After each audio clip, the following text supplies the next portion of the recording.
हाँ भाई, आज हम डिस्कस करेंगे mechanical property of solid. Mechanical properties of solids, जो कि किसका पार्ट है? ये है प्रॉपर्टीज ऑफ बल्क मैटर, उसका पार्ट है।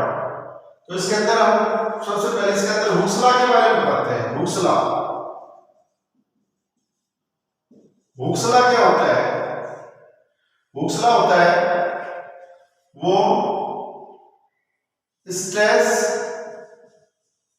Is directly proportional to strain. Stress होता है वो किससे डायरेक्टली प्रोपोर्शनल होता है? स्ट्रेस से होता है। Stress directly proportional to strain. Stress का मतलब होता है फोर्स अपॉन एरिया और स्ट्रेन का मतलब होता है change in configuration of body divided by the original configuration of a body. Configuration माने शेप एंड साइज से मतलब होता है up to elastic limit. Elastic limit तक मतलब स्ट्रेस होता है वो स्ट्रेन से क्या होता है? डायरेक्टली प्रोपोर्शनल होता है। लेकिन कहां तक? इलास्टिक लिमिट तक। इलास्टिक लिमिट का मतलब होता है कोई भी बॉडी होती है उसमें मैक्सिमम स्ट्रेस या लोड अप्लाई करें और उससे ज्यादा यदि लोड या स्ट्रेस अप्लाई करते हैं तो उसके अंदर परमानेंट सेटिंग आ जाती है या डिफॉर्मिटीज आ जाती है। उसकी शेप एंड साइज है वो चेंज हो जाता है, परमानेंटली चेंज हो जाता है। तो ऐसे को हम क्या बोलते हैं? इलास्टिक लिमिट बोलते हैं। इलास्टिक लिमिट होती है ये बॉडी की प्रॉपर्टी नहीं होती है लेकिन बॉडी के मटेरियल की प्रॉपर्टी होती है। तो elastic limit is a property of the material of body but it is not property of a body. Given material है उसकी क्या इलास्टिक लिमिट क्या होगी? सेम होगी। जैसे शेप एंड साइज कैसा है? जैसे आयरन की रोड है तो एक उसका डायमीटर 1 mm का, दूसरी 2 mm का, तीसरी रोड है आयरन की है वो कितने mm की है? 3 mm की है। लेकिन सभी की इलास्टिक लिमिट क्या होगी? सेम होगी। तो इसके अंदर ये आपका हो गया। अब आप क्या करते हैं? स्ट्रेस है इजिकल टू क्या होगा? E इनटू में स्ट्रेन और E का मतलब होता है कोएफिशिएंट ऑफ इलास्टिसिटी। बस प्रोपोर्शनलिटी कांस्टेंट होता है लेकिन इसको हम क्या कहते हैं? Coefficient of elasticity. ठीक है, तो स्ट्रेस अपॉन में स्ट्रेन यह है। E का मतलब है कोएफिशिएंट ऑफ इलास्टिसिटी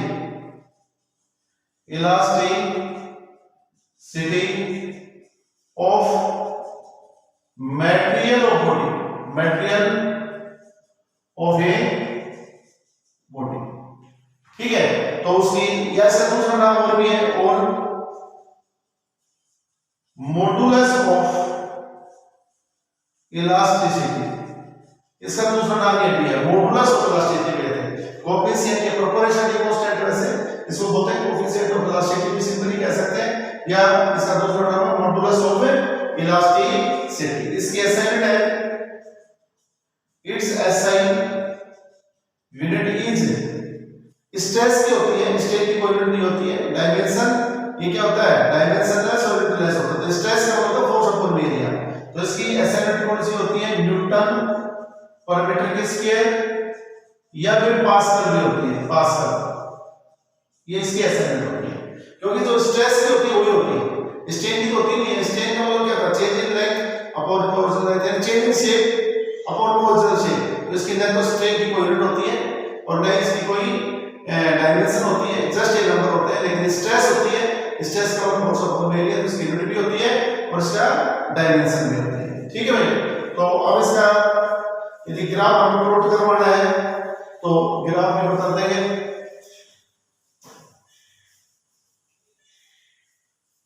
इसका ग्राफ देखो, ग्राफ ये बन जाएगा, ये स्ट्रेस और ये स्ट्रेन, इसका ग्राफ ये इस तरह से यहां तक। ये ए इसे कहते हैं इलास्टिक लिमिट। इलास्टिक लिमिट यानी इलास्टिक लिमिट तक स्ट्रेस और स्ट्रेन के बीच में जो ग्राफ होगा बिल्कुल कैसा होगा? स्ट्रेट ग्राफ होगा इसका। इस किसी तरह की कोई कर्व ऐसे नहीं होगी। इसका स्लोप की बात करता हूं मैं, स्लोप इज इक्वल टू क्या हो जाएगा, tan थीटा को तो स्लोप कहते हैं, तो स्ट्रेस अपॉन में मैंने नीचे वाले को थीटा मान लिया तो स्ट्रेस अपॉन में क्या हो गया, स्ट्रेन, और ये क्या होता है, ये होता है ई, और ये क्या होता है, इलास्टिसिटी। ये इलास्टिसिटी होती है, और क्या होती है, तीन तरह की इलास्टिक कोएफिशिएंट ऑफ इलास्टिसिटी कह सकते हैं, या फिर हम मॉडुलस ऑफ इलास्टिसिटी कह सकते हैं, सिंपली हम इसको क्या कह सकते हैं, इलास्टिसिटी भी कह सकते हैं। अब तीन तरह की इलास्टिसिटी होती है, types of modulus, types of modulus of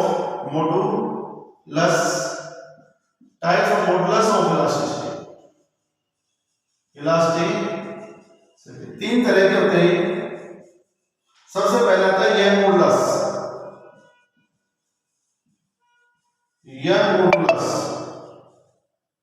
जिसको कैपिटल वाई से रिप्रेजेंट करते हैं। यंग मॉडुलस का मतलब होता है y is equal to normal force, normal stress कह सकते हैं हम, नॉर्मल स्ट्रेस यानी नॉर्मल फोर्स वोल्टेज एरिया भी कह सकते हैं, अपन में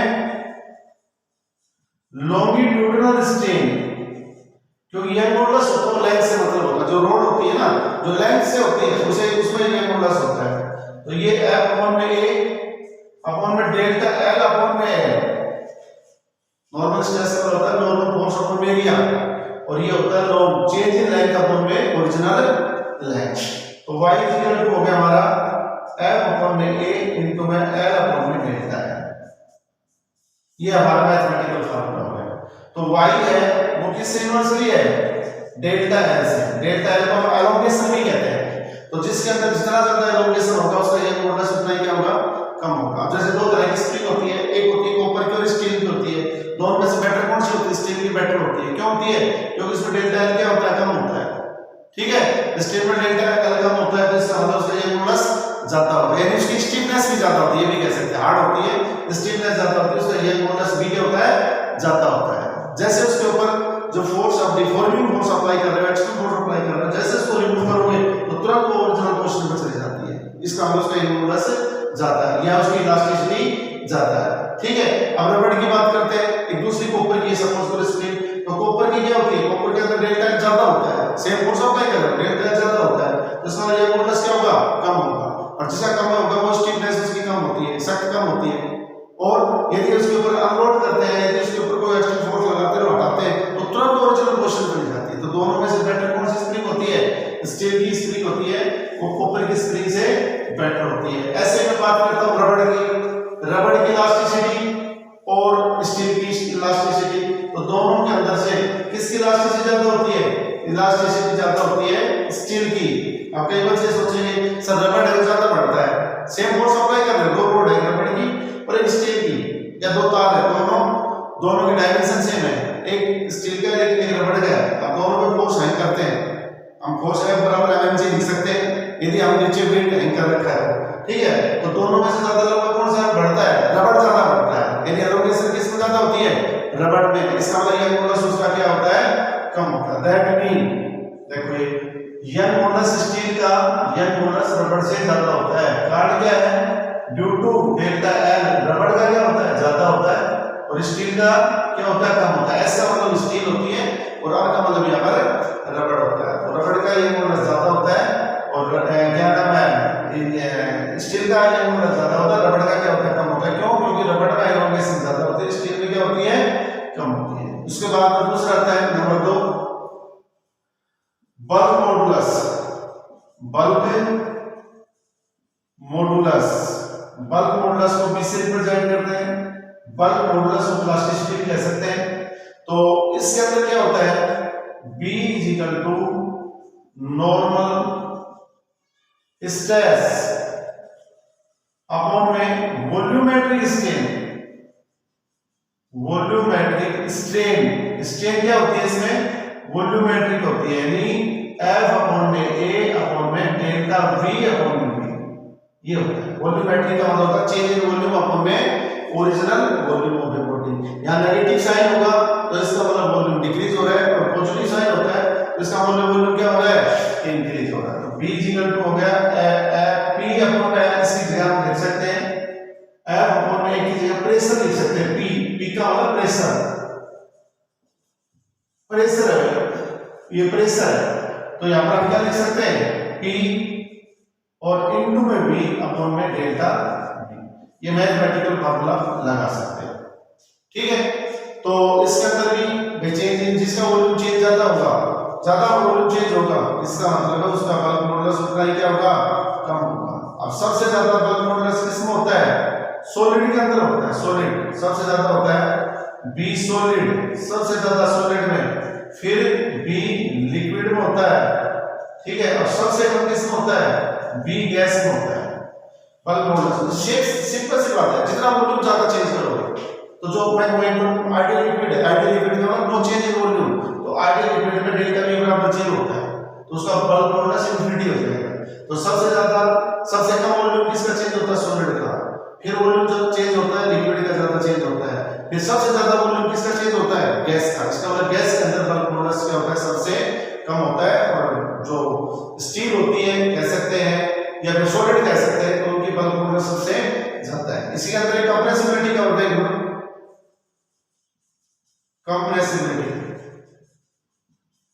कंप्रेसिबिलिटी को कैसे रिप्रेजेंट करते हैं, कैसे, तो K होता है 1/V, यानी किसका, बल्क मॉडुलस का उल्टा, in reciprocal of bulk modulus is called compressibility. अब मैं आपसे कहूं इसकी असाइनमेंट का नाम बताओ, तो इसकी क्या होती है, इसकी पास्कल होती है, जितने भी मॉडुलस होते हैं या इलास्टिसिटी होती है, जितने भी यंग मॉडुलस, बल्क मॉडुलस, एक होता है मॉडुलस ऑफ रिजिडिटी, तो तीनों के अंदर सबकी असाइनमेंट का नाम होता है पास्कल या न्यूटन पर मीटर की स्क्वायर। तो इसकी असाइनमेंट का क्या हो जाएगा, पर पास्कल हो जाएगा या न्यूटन पर मीटर की स्क्वायर हो जाएगा। ठीक है, तो आप आगे लिख सकते हो B इक्वल टू हम लिख सकते हैं PV अपॉन में डेल्टा V, तो इसका फार्मूला क्या बन जाएगा, इसका होगा डेल्टा V अपॉन में PV, ये V का मतलब बेटा यहां पर वॉल्यूम है, ठीक है, और डेल्टा V का मतलब चेंज इन वॉल्यूम,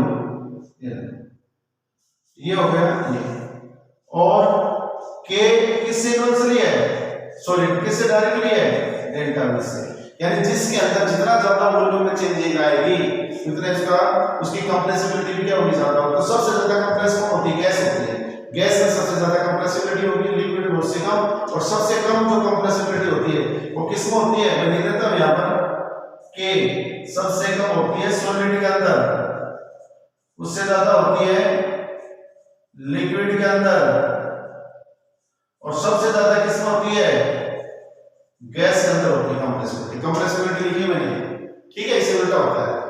चलो दूसरा है बल्क मॉडुलस का, इसके बाद हम बात करते हैं मॉडुलस ऑफ रिजिडिटी की बात करते हैं, या शेयरिंग मॉडुलस भी कहते हैं इसे। तीसरा होता है जो किसी चीज की शेप चेंज करता हो, उसे हम क्या करते हैं, ठीक है, उसको बोलते हैं शेयरिंग मॉडुलस कहते हैं। तो तीसरा है मॉडुलस ऑफ रिजिडिटी, नाम से पता चलता है जो जितनी सख्त होती है, जितनी हार्ड चीज होती है, तो इसका मतलब ये सबसे किसमें होती है, सॉलिड के अंदर होती है, ना गैस में होती है ना लिक्विड में, ठीक है, जिसकी शेप चेंज कर सकते हो आप, जैसे लोहे की रोड है उसकी शेप चेंज करते हैं आपने, कोई वैसी कोई चीज है उसको गोल है, जैसे मिट्टी है, गोल मिट्टी है, उसको ऐसे हाथ से कैसे करके आप उसकी शेप चेंज कर देते हैं। लेकिन पानी है, पानी में दे दे, पानी की कोई शेप नहीं होती है, बताओ क्या कोई शेप होती है, नहीं होती है, तो फिर उसकी मॉडुलस ऑफ रिजिडिटी क्या, कुछ नहीं होती। उसके बाद गैस की कुछ नहीं होती है। तो ये जो मॉडुलस ऑफ रिजिडिटी होती है, ये जो कांसेप्ट लगता है सिर्फ किसको लगता है, सॉलिड में लगता है। या इसका दूसरा नाम एक और है मॉडुलस ऑफ रिजिडिटी या शेयरिंग मॉडुलस भी कहते हैं, शेयरिंग, एक होता है शेयरिंग, शेयर करना है, SHARING, ये शेयरिंग मॉडुलस, इसको रिप्रेजेंट करते हैं एटा से, एटा एक ग्रीक वर्ड है, ग्रीक वर्ड होता है एटा, एन जैसा ये एटा, तो एटा इज इक्वल टू क्या हो गया, हमारा फार्मूला हो गया, ये हो गया टेंजेंशियल फोर्स होता है, टेंजेंशियल स्ट्रेस होता है,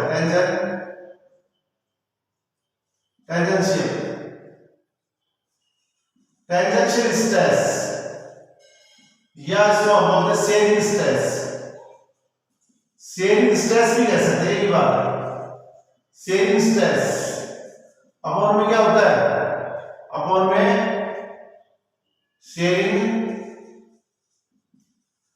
स्ट्रेन, ये मैथमेटिकल फॉर्मूला है।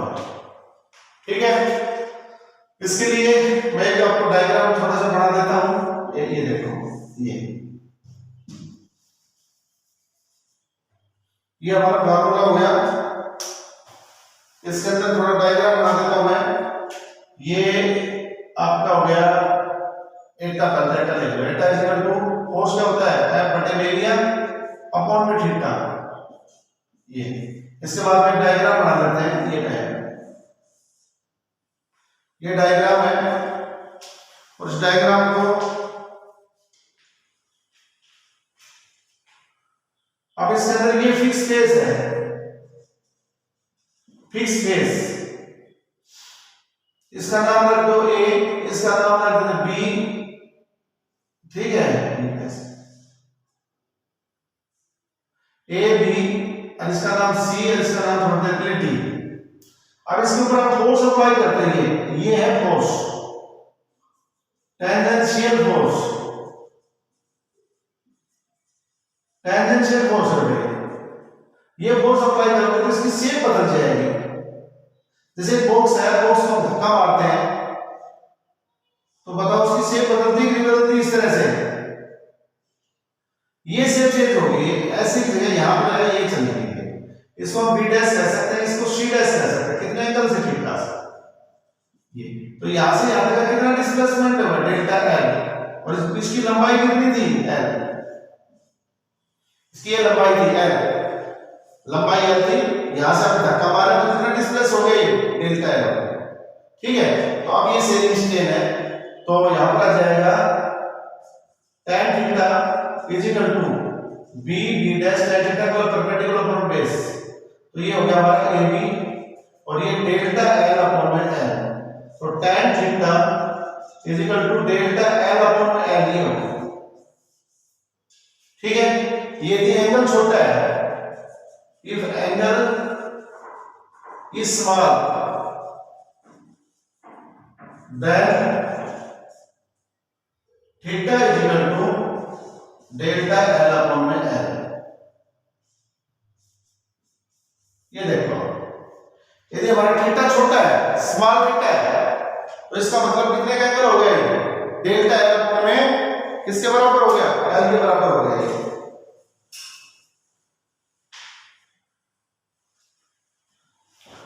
ठीक है, और इसको हम क्या बोलते हैं, सेरिंग स्ट्रेन बोलते हैं। क्या बोलते हैं, डेल्टा एल को क्या बोलते हैं हम, सेरिंग स्ट्रेन कहते हैं। ये सेरिंग स्ट्रेन है यहां पर। तो यहां पर क्या हो जाएगा, theta is equal to delta L upon में एल। इसे कहते हैं सेरिंग स्ट्रेन। सेरिंग स्ट्रेन है, सेरिंग स्ट्रेन। ठीक है, ये थीटा इज इक्वल टू, दोबारा बना देता हूं, अपॉन में एल, और ये है इफ एंगल इज स्मॉल, यदि एंगल छोटा है तो आपको पता है tan थीटा किसके बराबर होता है, थीटा के बराबर लिया जाता है। ठीक है, तो यहां पर तो 100 eta is equal to F upon में ए इनटू में थीटा इज क्या हो जाएगा, एल अपॉन में डेल्टा एल। तो eta is equal to inversely delta L से। जैसे हम धक्का मारते हैं तो जो चेंज इन लेंथ आती है, जितनी ज्यादा होती है उसके अंदर इतना ही सेरिंग स्ट्रेन जो होता है, या मॉडुलस ऑफ रिजिडिटी कहते हैं, उतना ही वो क्या होता है, कम होता है। ठीक, जैसे पानी है, वो कुछ है, गैस है, गैस में तो कुछ होता ही नहीं, थोड़ा बहुत लिक्विड में होता है, लेकिन सबसे ज्यादा किस में होता है, सॉलिड में होता है। तो जितनी सख्त चीज होती है, एक दो मैंने आपको दो बॉक्स दे दी, एक को धक्का मारा, बिल्कुल थोड़ी बहुत बेंड हुई, हल्की सी बेंड हुई, थोड़ा सा चली है, अरे बहुत ज्यादा बेंड हो गई, इतनी है, ऐसे हो गई, अरे इतनी ज्यादा हो गई। इसमें जितनी ज्यादा होगी ना, इसका उसका मॉडुलस ऑफ रिजिडिटी है, इसका क्या है, कम है। ठीक है भाई, तो तीन तरह के मैंने आपको बता दिए, मॉडुलस ऑफ रिजिडिटी या जो इलास्टिसिटी होती है, कोएफिशिएंट ऑफ इलास्टिसिटी है, वो तीन तरह के थे। एक का नाम यंग